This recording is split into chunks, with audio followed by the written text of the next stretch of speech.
se fragmenta o desaparece, y ahora, ¿en dónde van a quedar los chapitos? ¿A qué se debe que el Mayo Zambada nunca había pisado la cárcel? Ojo.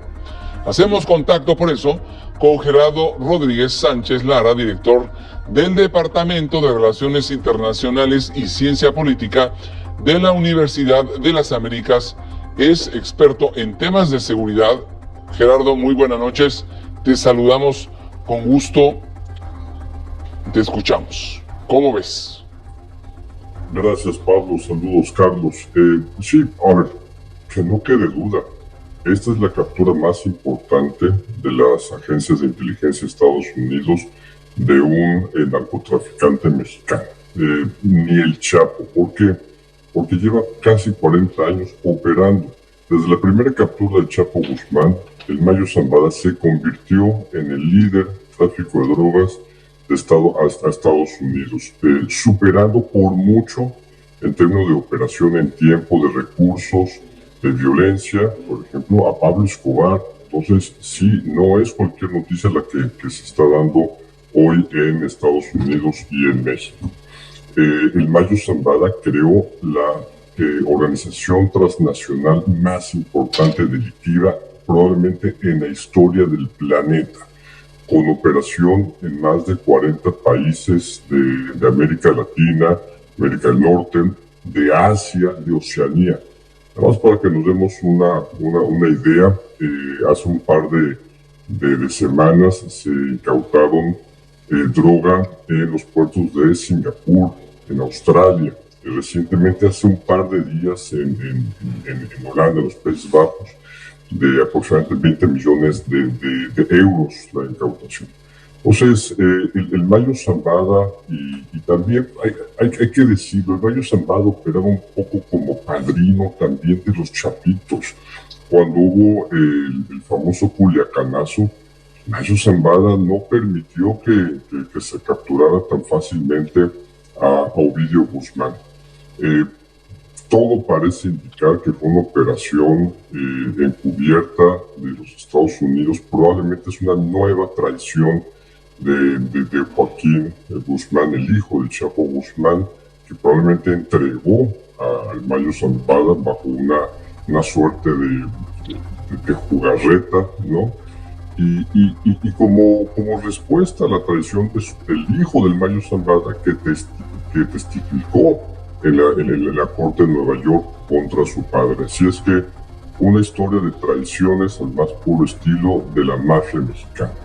Absolutamente. Y bueno, Gerardo, como ya bien viste, está con nosotros el doctor Carlos Elizondo, y la pregunta es para los dos. A ver, Estados Unidos los detuvo, se entregaron, el gobierno de México dejó de hacer su trabajo, como ocurrió en el caso de García Luna, donde ellos hacen lo que México no hace, es detener a nuestros delincuentes. ¿Qué opinan? Yo te dejo a ti, Gerardo, que eres el experto, y luego te voy a hacer un par de preguntas. Gracias, Carlos. Mira, yo creo que deben de estar muy nerviosos muchos políticos mexicanos. No se puede entender que un personaje como este haya operado en absoluta impunidad por 5 sexenios sin el amparo de gobernadores de Sinaloa, de Chihuahua, de Sonora, de agentes federales. Entonces, las redes de corrupción e impunidad política fueron enormes. Entonces, tengo entendido que se está trabajando la información para presentarse al presidente de la República. Están trabajando ahorita horas extras en todas las agencias de inteligencia de México para explicar las repercusiones que tendrá esta captura en Estados Unidos. Y también, Gerardo, es una muestra de la no cooperación entre México y Estados Unidos, porque el último intento de atrapar a alguien fue el Culiacanazo, mandaron una orden de aprehensión y no salió bien. Entonces parece que los Estados Unidos decidieron, lo hacemos nosotros directamente, con todas las complejidades del operativo, todos los riesgos de que haya una verdadera, es decir, la verdad, una acusación de que se violenta la soberanía nacional, pero como una muestra de que sienten que no hay otra alternativa. Entonces, ¿cómo crees que puede afectar esto la relación con los Estados Unidos? Con Estados Unidos no tanto, ya sabemos que la DEA opera sin avisarle al resto de las agencias de inteligencia de los Estados Unidos, sin avisarle muchas veces a sus contrapartes en la Embajada de los Estados Unidos, sin informar también a sus contrapartes en el gobierno mexicano, la Secretaría de la Defensa, etc. Entonces sí, yo creo que Carlos recuerdas el tema del escándalo del operativo Casablanca, en el cual también se capturaron a mexicanos violando también los temas de extradición y la soberanía de México. Entonces, el último operativo de México que fue muy exitoso fue la captura de Ovidio. Fue el Grupo de Operaciones Especiales de la Secretaría de la Defensa Nacional, que fue un operativo que duró varios meses su planeación, que le costó la vida a soldados mexicanos. Y este operativo tendremos que saber en un par de horas, la mañanera, si llegamos a tener algún tipo de participación que al tener este vacío de información, no lo hay. Será lo que nos digan. Lo que nos digan no necesariamente es lo que es, porque la mañanera es una gran cortina de humo. Claro. Pero en tu, digamos, largo trayectoria profesional, un operativo como este, porque es muy complejo volar a alguien de una forma además aparentemente consensuada, o sea, no venía esposado el Mayo. ¿Qué te dice de las capacidades operativas? Si me permiten, yo agregaría, la chamba no la hizo México, la hizo Estados Unidos. Creo que sí. Creo que hay mucha evidencia de que este fue un operativo secreto entre el FBI y la DEA para capturar al Mayo Zambada. Yo creo que las redes de corrupción que tiene el Mayo Zambada le permitieron sobrevivir a la clandestinidad 4 décadas, Carlos, Pablo, es increíble esto.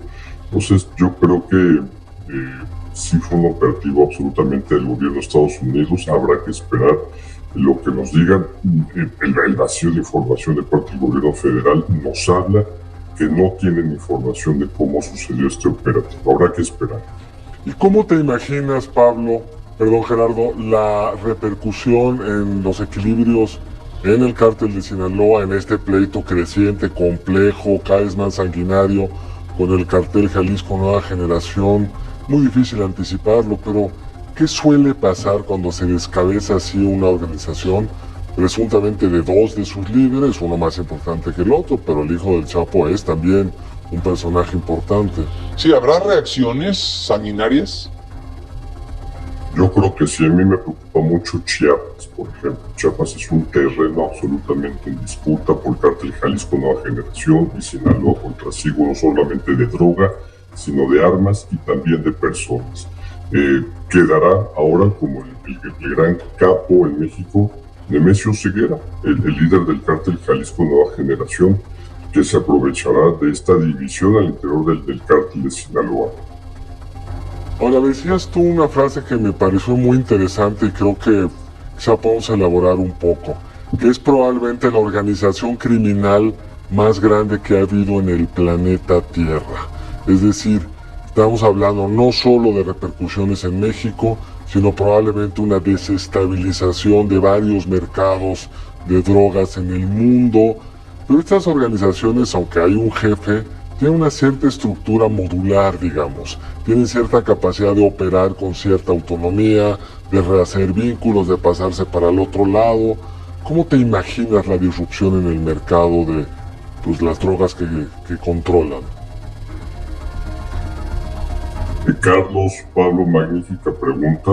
Yo creo que esta noticia está siendo vista, leída en todo el mundo, porque las redes llegaban a Australia, Singapur, a China, la India, todos los países de la costa del Pacífico, de América Latina, de Centroamérica. Era una red transnacional también de lavado de dinero, de activos. Muchos de los líderes del cártel de Sinaloa se fueron a estudiar sus posgrados a las mejores universidades, no solamente de México, sino del extranjero, para el lavado de activos. Es una noticia que va a afectar a los mercados de tráfico de drogas, principalmente cocaína y metanfetaminas, en las principales ciudades de Estados Unidos. ¿Quién va a abastecer la droga que mandaba el equipo del Mayo Zambada? Va a ser la gran pregunta, ¿eh? ¿Y quién va a ser su sucesor? Porque no había un claro liderazgo que lo pueda suceder. Se habla del Mini, probablemente, pero la verdad es que él ocupó este espacio por muchos años, Carlos, Pablo. Tenemos que hacer una pausa y nos tenemos que ir, pero yo les quisiera hacer una pregunta muy puntual de sí y no a ambos. ¿México hubiera hecho este trabajo de detenerlos? Una. Y dos, ¿se entregaron o los detuvieron? ¿Quién me contesta primero? Yo lo digo rápido para cambiar el orden. Yo creo que los detuvieron, pero habrá que esperar a la información cómo se va consolidando. Pues claramente México no lo pudo hacer en 40 años. Me sorprendería mucho que lo hubiera hecho en esta ocasión de la forma en que se ha reportado que se hizo, Sí. aterrizando en El Paso y no en la Ciudad de México, ¿no? ¿Tú qué opinas, Coincido Gerardo? con Carlos, Pablo. Coincido con Carlos. Yo creo que es una trama de traición. Yo creo que se entregó el hijo de Chapo Guzmán y entregó a su padrino. Ahora, si nos regala Pablo un minuto, ¿por qué si el hijo del Mayo había traicionado al Chapo en el juicio, por qué se mantuvo la relación entre los dos? ¿Cómo se confiaron después de esa traición? ¿Y por qué hasta ahora? ¿Y por qué ¿Y hasta por ahora qué en se tiempos rompe? electorales? Ahora sí que es yo de mal pensado. Pero bueno, les agradezco muchísimo. Gracias, Gerardo, doctor Carlos Elizondo, como siempre, bienvenido a este espacio. Les agradezco mucho y este tema dará mucho de qué hablar y ojalá que México esté en paz. Ojalá. Saludos desde Varsovia. Adiós, Gerardo, gracias. Saludos hasta allá. Gracias, doctor Carlos.